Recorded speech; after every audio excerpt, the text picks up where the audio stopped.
Good morning mga ka-builders. Kamusta po kayong lahat? Eto na naman tayo, mag-upload tayo ng huling video natin. So tara't panoorin po ninyo. Pero bago po ang lahat, kamusta po muna kayo? Doon sa aking mga subscriber, shoutout po ako sa inyo. At nagpapasalamat rin po ako doon sa viewers ko na nakapanood po nung huling vlog natin. Maraming salamat po sa pagsuporta sa ating munting channel. Okay? So, ayan na nga po mga ka-builders. Eto na yung ating project. So, actually mga ka-builders, binalikan lang po natin yung mga gawa natin noon. Ito po ay 36 square meter iron model ng Lumina row house. Ayan. So, ito po yung inner unit. Kaya po, ang ginawa namin dito, extension sa likod at saka extension sa harap. So ngayon mga ka-builders, ito na. Dito naman po sa CR, ang ginawa namin ay tinanggal namin yung pintuan, yung dating pinto niya, at niluwangan namin. Gawa nga ng makiging sagabal po yung abanico type. Yung dating pintuan niya kasi papunta sa labas yung bukas niya. So ngayon, ang gagawin po namin dito ay gagawin namin sliding door. So materialis po niya is aluminum. Tapos aluminum cladding rin po yung pinakadingding niya. Hindi pwedeng salamin dahil magiging transparent at saka may bata. So baka mabasag. Okay? So mga ka-builders, dito na sa harap. Kami nagtatiles na. Nagtatiles na po para sa finish ng tiles nang sa ganun makapaglagay kami ng grills. Okay? So ito na mga ka-builders, unti-unti na nga namin tinatapos yung pintura. Maging dito po sa kusina. Ayan. So, lahat po yan ay naka-primer na. Para po pagka nagpintura kami, sabay-sabay na para doon sa finishing. Ayan. So, yun mga ka-builders. Ayan, yung una namin pininis dito yung kesame. Para nang sa ganun po, yung wall ay madali na pong pinturahan. So, dito sa labas, yung kesame po dito sa labas, mga ka-builders, ay ginamitan na namin ng PVC panel. Ayan, so kompleto na po yung pintura dito sa loob. At ito na nga po yung pinakalabas niya. Ginamitan po namin ng PVC panel para ho makinis. At isa pa, kung sakali mang umuulan o magkaroon ng mancha, madali pong punasan, madaling linisan. Ayan, so mga ka-builders, ito na nga at naglagay na kami ng grills. So, bakit ganito ang nilagay naming grills? Para nang sa ganun po mga ka-builders ay yung hangin po, yung ventilation, kasi alam nyo naman, inner unit, wala po siyang mga existing o ang ibig kong sabihin, setback sa likod, pati dito sa tagiliran. So kaya nangyayari po, kailangan transparent o open na po yung pinaka-railing niya o yung gate niya. So yan mga ka-builders, binago na rin namin yung bintana.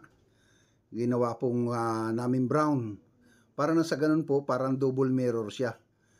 Pero actually mga ka-builders, ito ay bronze type lang. O kita yung labas. Kung sarado ang ilaw sa loob, hindi mo rin makikita. Ayan. So yun ang mga ka-builders.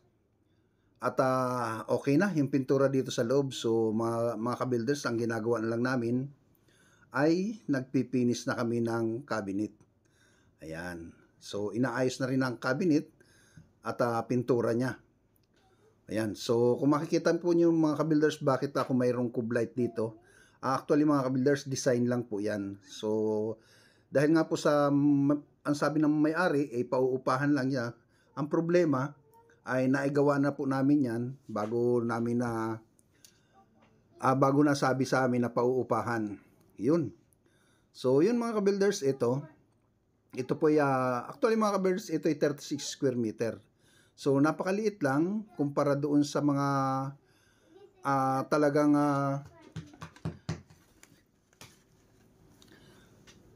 yung talagang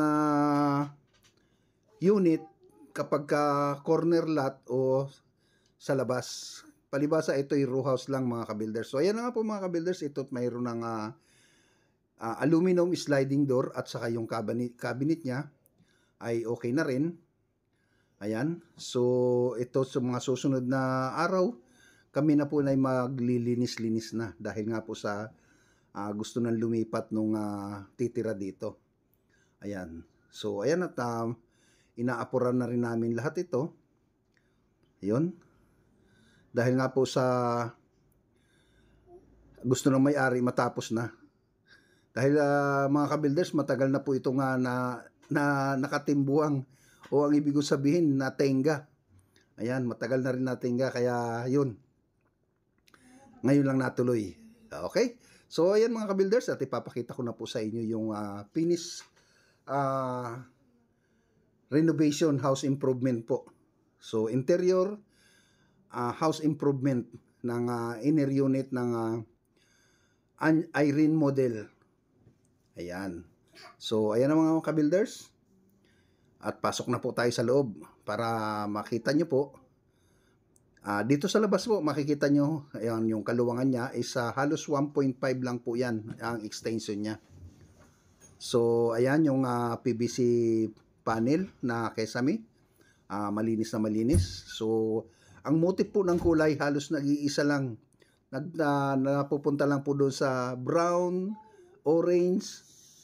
Ayan, yun lang po ang motif ng kulay ng bahay.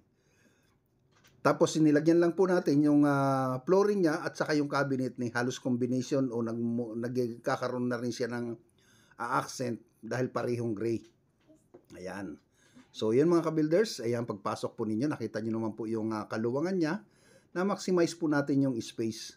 So sa kwarto po nilakihan po natin, gawa nga po na kung halimbawa yung may-ari ay maraming gamit, so pwede nakatago dito sa kwarto. Ayan. Kasi nga po kung liliitan natin ang gamit yan, so ang kwarto, ang mangyayari po niyan is nasa labas yung mga gamit na magiging sagaba lang para dito sa labas. Ayan mga ka-builders, nakikita po ninyo, dito po yung kanilang dining area. Ayan, tapos yung kanilang kitchen, ayan. Diyan na po yung kanilang kitchen, tapos ito yung kanilang pinaka-CR, ayan, sliding po. Yan. So, sliding na aluminum po ang ginamit natin dyan. Kompleto na rin siya. May shower. Ayan. Tapos yung bowl niya. Tapos naka full tiles po yung buong CR niya. Ayan, sliding po. Tapos, dito naman sa likod, mayroon naman po silang laundry area. So, kung may washing machine po, ayos na ayos po dito maglaba. Habang nagluluto ka, pwedeng isabay mo na yung paglalaba, no? So, napakasimple at accurate lang para sa maliit na pamilya. Ayan. So, ito yung kusina. Nagluluto ka tapos doon, ang lapit lang ng labahan. So, yung ilalim po ng cabinet dito sa baba ay naka-tiles na rin po. Malinis siya. At full tiles po yung ilalim niyan. Tapos, yung kanilang lababo, ayan, stainless po yan. Tapos itong cabinet po sa itaas ay mayroon na rin po siyang shelves para sa ganun kung maraming gamit, taas baba mga papakinabangan po. Okay mga ka-builders, so ayan po yung ating project. Dito po yan sa Lumina row house Irene model. Ayan. So mga ka-builders,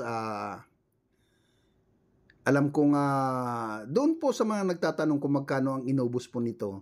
Actually mga ka-builders, depende po yan sa gusto ninyong finish ng bahay.